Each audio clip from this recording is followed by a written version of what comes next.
So to fix this problem, head straight to your phone menu, try to search for your phone settings. When you find it, just tap on it to open it. After that, what you have to do is to tap on apps and notifications. Now, what you have to do when you get over here is to tap on see your apps. Now scroll a little bit and tap on Amino App.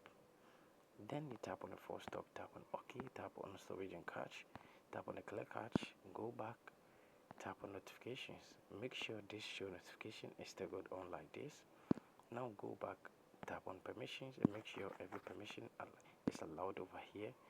Go back and tap on mobile data and Wi-Fi and make sure the background data is staggered on like this. Then after that you have to go back. Then you tap on advanced. When you tap on advanced, what you have to do is to tap on app details.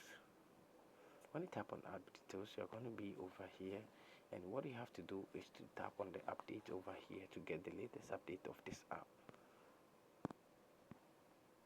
So you have to tap on update over here to update this app.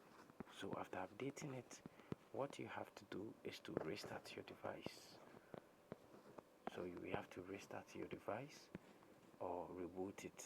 So what you have to do to reboot it is to tap on your power button, tap on restart. Another device you're going to see reboot, just tap on it.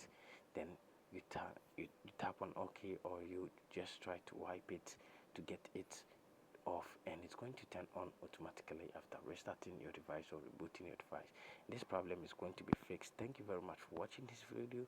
Don't forget to subscribe, like, and also share this video with your friends. So as you can see, it's loading over here. So after doing this, you're going to get everything working perfectly on your account. Thank you very much for watching this video. See you in the next one.